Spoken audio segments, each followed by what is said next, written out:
줄지어 그분을 보기 위해 따르네. 평범한 목수이신 그분 앞에 모든 무릎이 꿇어 경배하네. 모든 문제들 하나하나 죽음까지도 힘을 잃고 생명의 근원 되신 예수 이름 앞에 모든 권세들 굴복하네.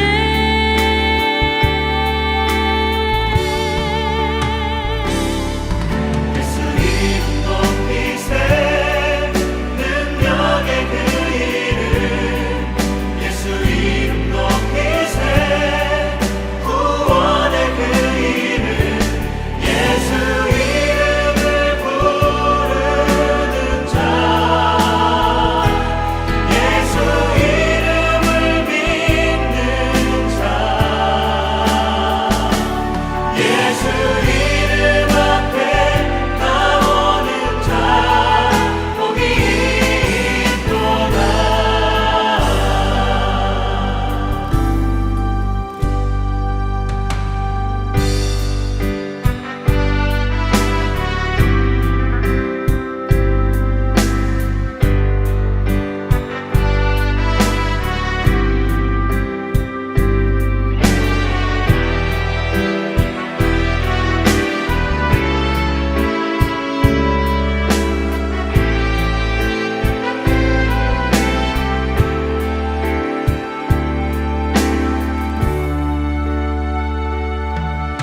나의 계획이 실패하고 나의 소망이 끊어질 때 삶의 주관자 되신 그분 앞에 나의 무릎을 꿇어 경배하네. 나의 삶을 그분께 맡길 때 비로소 나의 마음 평안해. 구원의 반석 되신 예수의 이름을 소리 높여 찬송하네.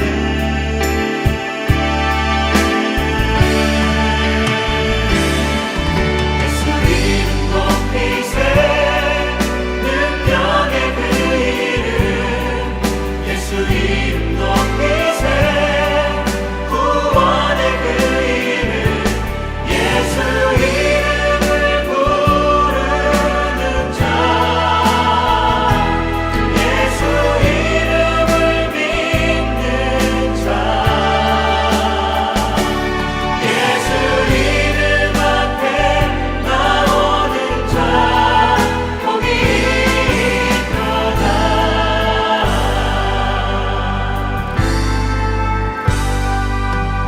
능력의 이름. 구원의 이름. 그 이름.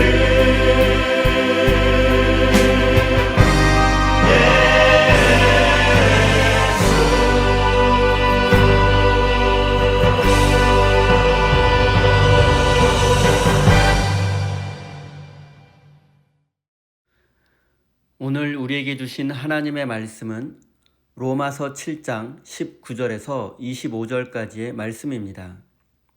다 같이 화면을 보시면서 함께 읽겠습니다. 나는 내가 원하는 선한 일은 하지 않고 도리어 원하지 않는 악한 일을 합니다. 내가 해서는 안 되는 것을 하면 그것을 하는 것은 내가 아니라 내 속에 자리를 잡고 있는 죄입니다. 여기에서 나는 법칙 하나를 발견하였습니다. 곧 나는 선을 행하려고 하는데 그러한 나에게 악이 붙어 있다는 것입니다. 나는 속사람으로는 하나님의 법을 즐거워하나 내 지체에는 다른 법이 있어서 내 마음의 법과 맞서서 싸우며 내 지체에 있는 죄의 법에 나를 포로로 만드는 것을 봅니다. 아, 나는 비참한 사람입니다. 누가 이 죽음의 몸에서 나를 건져 주겠습니까? 우리 주 예수 그리스도를 통하여 나를 건져주신 하나님께 감사를 드립니다. 그러니 나 자신은 마음으로는 하나님의 법을 섬기고 육신으로는 죄의 법을 섬기고 있습니다. 아멘. 하나님께서 이 말씀을 통하여 우리에게 은혜 주시기를 원합니다. 하나님의 크신 사랑과 은총이 여러분의 삶에 함께 하시기를 빕니다.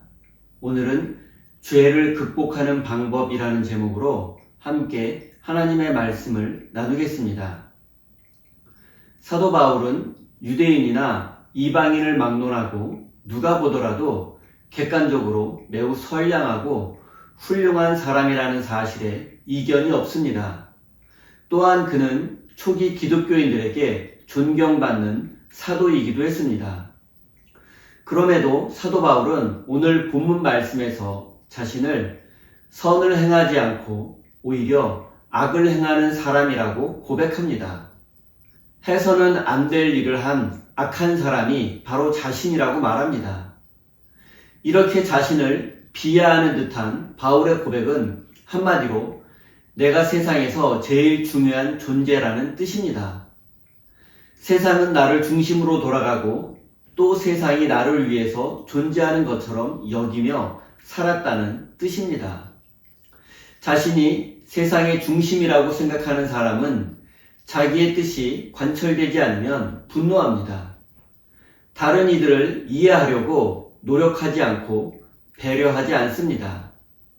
내가 옳기 때문에 상대방은 무조건 틀렸다고 생각합니다. 그리고 이런 자기 중심성이 바로 성경이 말하는 죄입니다. 따라서 자기 중심성이 강한 사람은 죄에 사로잡힌 사람입니다. 그리고 죄에 사로잡힌 사람은 자신의 감정을 절제하지 못하고 그 결과 욕망의 노예가 되는 것입니다.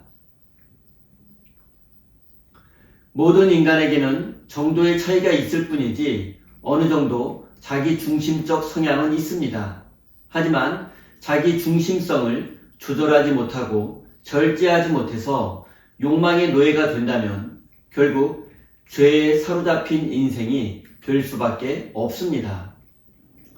사도 바울은 누가 보아도 대단한 사람이고 선량한 사람이며 존경받을 만한 위인입니다.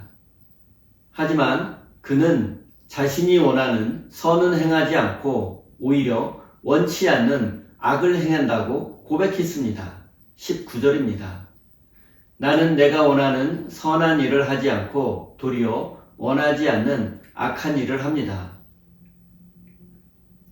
바울은 스스로 자신을 악을 행하는 자이며 해서는 안 될 나쁜 일을 하는 사람이라고 고백합니다. 하지만 사실 바울은 누가 보아도 존경받을 만한 위인입니다. 그럼에도 바울이 이런 고백을 하는 이유는 무엇이겠습니까? 바울의 고백이 진정으로 의미하는 바는 무엇이겠습니까?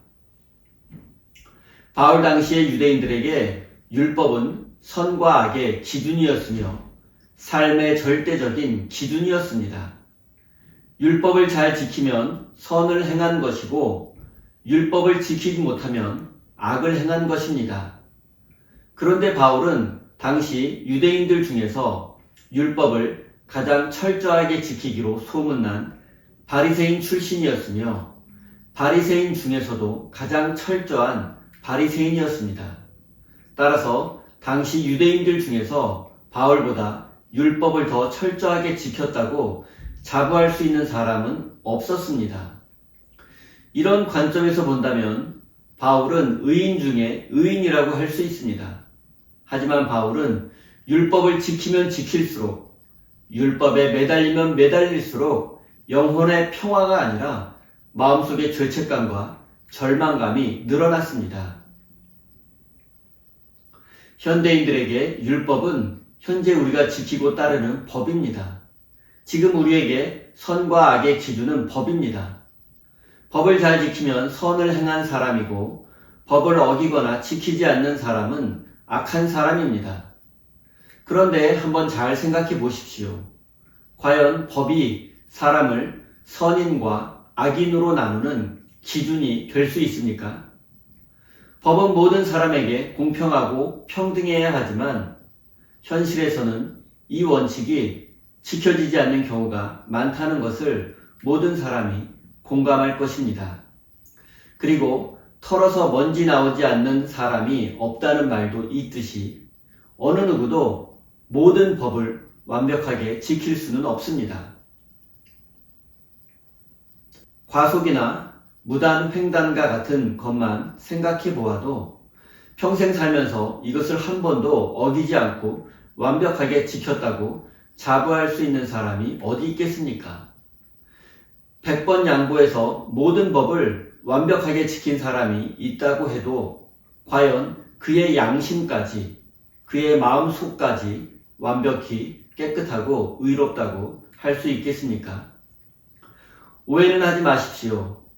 저는 지금 여러분에게 법이 필요 없다거나 어차피 누구도 완벽하게 지킬 수 없으니 대충 살아도 된다고 말씀드리는 것이 아닙니다. 사도 바울은 율법도 거룩하고 계명도 거룩하고 의로운 것이라고 분명히 밝힌 바 있습니다. 법은 인간다운 세상을 위해서 반드시 필요하고 또 모든 사람은 법을 지켜야 합니다. 그러나 율법이나 세상의 법이 절대적인 것이 아니라는 사실은 알아야 합니다. 이 사실을 예로 들어서 한번 설명해 보겠습니다. 율법을 돈으로 바꿔서 한번 생각해 보십시오. 이 세상을 살아가는데 돈은 절대적인 기준이 되었습니다. 돈이 많으면 성공한 사람이고 행복한 사람이고 반대로 돈이 없거나 상대적으로 적으면 불행한 사람이고 실패한 사람으로 간주됩니다. 하지만 돈의 많고 적음이 성공과 실패, 그리고 우리의 행복과 불행의 기준이 될 수 없다는 것을 우리는 경험적으로 깨달아 알고 있습니다. 사도 바울은 율법을 절대적인 것으로 믿으며 율법을 남들보다 더 철저히 지키기 위해서 모든 것을 희생하며 살았지만 그에게 돌아온 것은 행복과 구원이 아니라 내가 원하는 선은 행하지 않고 도리어 원하지 않는 악을 행했다는 부끄러운 고백뿐이었습니다. 20절 말씀을 읽겠습니다. 내가 해서는 안 되는 것을 하며 그것을 하는 것은 내가 아니라 내 속에 자리 잡고 있는 죄입니다. 바울은 자신이 원하는 선을 행하지 않고 원하지 않는 악을 행하는 이유가 자기 마음속에 죄가 자리 잡고 있기 때문이라고 말합니다. 여기서 악은 헬라어로 카키아이며 죄는 헬라어로 하마르티아입니다. 악은 보통 우리가 말하는 악한 행동을 의미합니다. 그리고 죄는 악한 행동을 하게 하는 근본적인 힘을 의미합니다. 악한 행동은 우리가 노력해서 조금씩 줄여나갈 수 있습니다. 하지만 죄는 인간의 노력으로 줄여나갈 수 있는 그런 성질의 것이 아닙니다. 모든 인간이 죽음을 피할 수 없듯이 죄도 마찬가지로 피할 수 없는 것이 인간의 숙명입니다. 죄의 깊이에 정도의 차이가 있을 뿐입니다. 성경은 악을 행하게 만드는 근원적인 힘인 죄를 원죄라고 말합니다. 모든 사람에게는 정도의 차이가 있을 뿐이지 자기 중심성, 이기적인 마음, 악을 행하고 싶은 마음이 있습니다. 그렇다고 죄를 지은 사람이 내가 죄를 지은 것이 아니고 내 속에 있는 죄의 힘이 나를 죄짓게 만들었으니 나는 책임이 없다라고 해서는 안 됩니다. 모든 것을 원죄 탓으로 돌려서는 안 됩니다. 성경이 강조하는 것은 모든 사람이 죄의 지배 아래 놓여 있으며 인간은 스스로의 노력이나 힘으로 그 죄의 세력을 극복할 수 없다는 사실입니다. 사도 바울은 완벽하게 율법을 지키고 싶었지만 자기 안에 있는 죄의 힘을 깨닫고 이렇게 고백합니다. 24절입니다. 아, 나는 비참한 사람입니다. 누가 죽음의 몸에서 나를 건져 주겠습니까? 옛날 성경에는 오호라 나는 곤고한 사람이로다. 누가 나를 이 사망의 몸에서 건져내랴 라고 탄식했습니다. 바울은 이 탄식을 한 후에 바로 하나님을 이렇게 찬양합니다. 25절입니다. 우리 주 예수 그리스도를 통하여 나를 건져주신 하나님께 감사드립니다. 그러나 나 자신은 마음으로 하나님의 법을 섬기고 육신으로는 죄의 법을 섬기고 있습니다. 바울은 예수님을 통해서 악의 뿌리인 죄의 문제가 해결되었다는 사실을 깨달았습니다. 그리고 예수님을 구원자로 믿는 모든 사람도 죄의 문제를 해결받게 됩니다. 이것이 성경이 말하는 구원이고 영생입니다. 하지만 예수님을 믿고 죄의 문제를 해결받고 구원받아 영생을 누리게 된 사람이 이제 더 이상 죄의 유혹을 받지 않고 완전히 거룩한 삶을 살게 되는 것은 아닙니다. 구원받았다고 완벽하게 의로워지는 것이 아니라는 것입니다. 예수님을 믿고 구원받은 후에도 여전히 죄의 유혹을 받으며 불완전한 삶을 사는 것이 현실입니다. 하지만 중요한 것은 이제는 죄 때문에 자신을 미워하거나 절망하지 않는다는 사실입니다. 우리가 물론 구원받은 후에도 여전히 마음속에서 선과 악의 충돌이 일어나게 되지만 그것의 뿌리인 죄의 문제가 예수님을 통해서 해결되었기 때문에 하나님의 구원을 기뻐하며 살아갈 수 있게 되었습니다. 그렇기 때문에 사도 바울은 예수 그리스도를 통해서 자신을 구원해 주신 하나님께 감사한다고 고백한 것입니다. 사랑하는 성도 여러분, 우리는 정도의 차이가 있을 뿐이지 모두 자기중심적이며 이기적인 존재입니다. 우리의 삶을 털어보면 먼지뿐만이 아니라 너무나 많은 크고 작은 죄들이 드러나게 될 것입니다. 하지만 이제 더 이상 자책하거나 죄책감에 시달리지 않아도 됩니다. 우리가 여전히 크고 작은 죄를 지으며 살아갈 수밖에 없는 연약한 존재라는 사실에는 변함이 없지만 우리를 유혹하고 죄짓게 만드는 근원적인 죄의 세력을 예수님께서 물리치셨고 제거하셨기 때문입니다. 사랑하는 우리 세인교회 성도 여러분, 이제 우리는 예수님 안에서 새로운 존재로 변화되었고 우리의 힘이나 노력이 아닌 하나님의 은혜로 구원받게 되었습니다. 우리의 구원이 완성되고 하나님 나라에 가기 전까지 우리 삶에는 선과 악의 싸움이 있겠지만 이제 우리는 더 이상 불안해하거나 두려워하지 않아도 됩니다. 하나님이 우리와 함께 하시기 때문입니다.